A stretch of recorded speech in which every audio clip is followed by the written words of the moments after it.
Good afternoon, everyone. My name is Elizabeth Espinosa, Executive Director of Communications for the Los Angeles County Sheriff's Department. We thank you so much for being here with us today.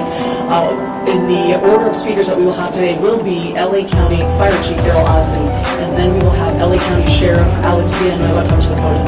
Thank you.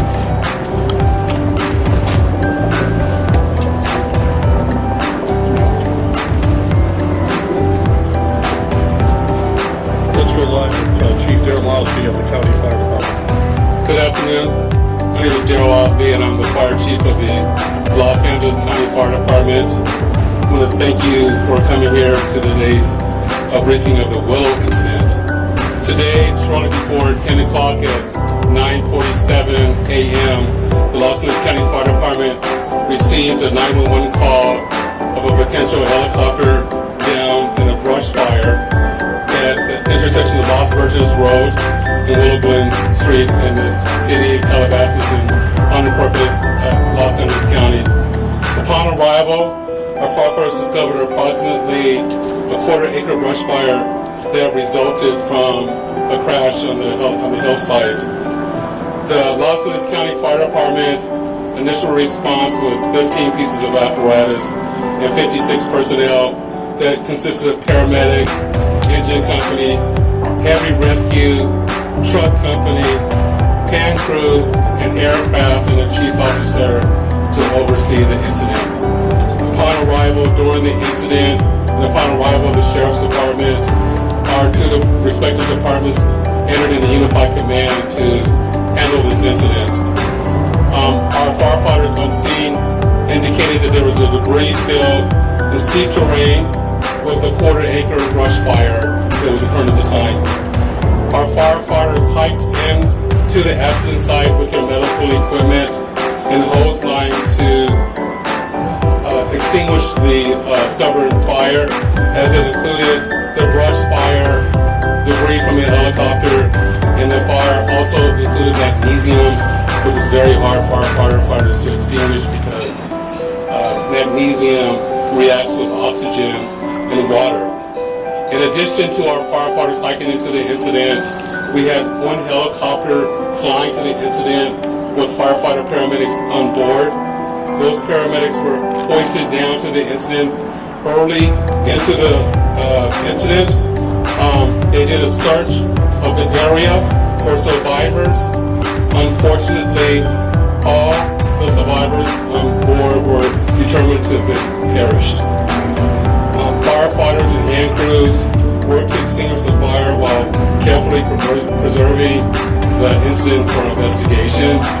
Currently, this investigation is still ongoing. I would like to turn this over to my sheriff to continue the press briefing.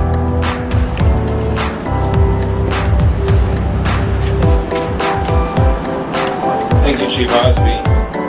Personnel from Los Angeles Sheriff's Station responded to the scene of the crash site and assisted the fire department, and we've established a containment area, and now our Aero Bureau has a handle on traffic or aircraft accidents. However, when there's a fatality, then it switches to the National Transportation Safety Bureau, the NTSB, and the Federal Aviation Administration, the FAA. The FAA is already on scene and assisting. We're waiting the arrival of the coroner's office to assist in the recovery of the remains.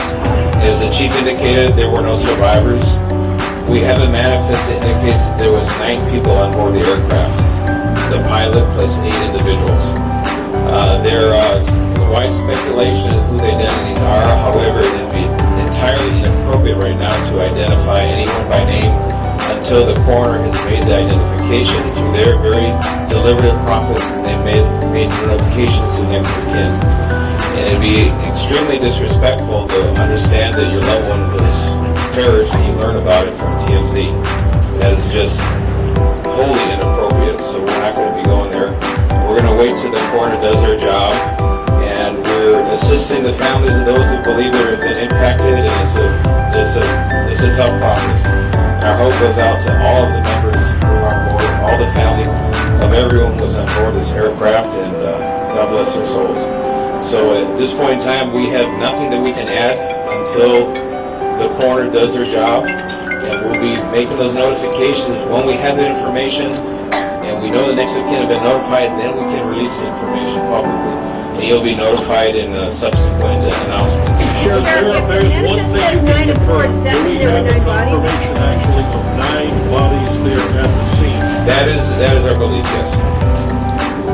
So we realize at this point there are so many questions, there's a lot of information out there, and again, we understand, there's a lot of information that's floating, but we certainly have a responsibility and an obligation out of respect, of course, for families. And this is a very difficult time for us all, for the city. We have the mayor here of Calabasas also sitting.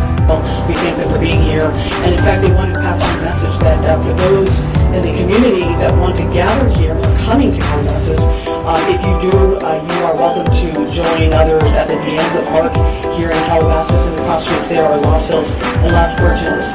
Also, the Sheriff's Information Bureau will be sending out updates as to when there will be, if there is one, a press advisory out, a notification of another press conference or any other updates through our Twitter. So please look for that. And again, we thank you so much for being here today. And again, thank you for your time.